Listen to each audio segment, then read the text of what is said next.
to start with offering a brief commentary on the framework that was introduced earlier for IE Rice. As working with Alianza Coachella Valley for the last 10 years, we've been working towards a more equitable, healthy, and thriving Coachella Valley. And we've done this through community-led, issue-based campaigns that have resulted in various wins. Some of them include redistricting of local government, the creation of various community and agency task force that work to improve things like water and sewer infrastructure, and the implementation of restorative justice in a school district, just to name a few. And the original FSG framework was capturing only part of the conditions that go into play when we're talking about the ecosystems of systems change work. So essentially what I had learned in implementing systems change work through Alianza is that it's not just about the internal institutional conditions that keep things in place. Systems change is also about understanding and engaging with the impacted communities. So when I shared this with the IE Rice table, my experience was validated. And I think this is where IE Rice is unique. As was mentioned before,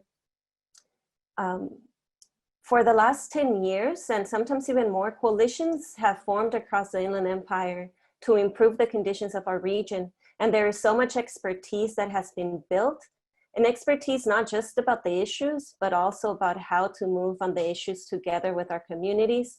And that expertise is helping build IE Rice.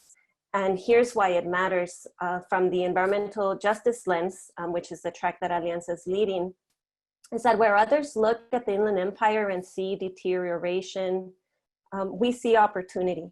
And I want to turn your attention to one environmental condition in the Inland Empire that affects really all of Southern California, and that's the Salton Sea in the Coachella Valley.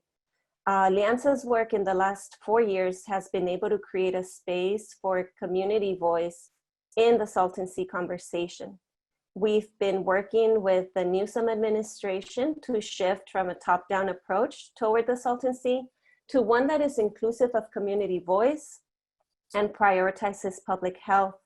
And using an environmental justice framework, we cannot have a conversation about public health without talking about economic health, about equity, race, and inclusivity. So I'm going to close with 2 groundbreaking developments that are happening. And this is really thanks to the leadership of Assemblymember Sabrina Cervantes and Assemblymember Eduardo Garcia in centering community voice in systems change work. First, as the chair of the JETI committee, Assemblymember Cervantes is supporting Alianza in the development of a place-based economic recovery blueprint, which we will be announcing in the near future. And under Garcia's leadership, he has introduced Bill 1657 that is currently pending the governor's signature. What this bill is going to do is create a Blue Ribbon Commission of lithium extraction in California. And this commission will have seats for local representation, communities, and nonprofits that are doing work around the Salton Sea. This is really a game changer for a region because as excitement builds around Lithium Valley and the Salton Sea, we need to make sure that economic development meets community development. And IE Rice is the table where developments like these from across the region can be worked on and move them to the next level.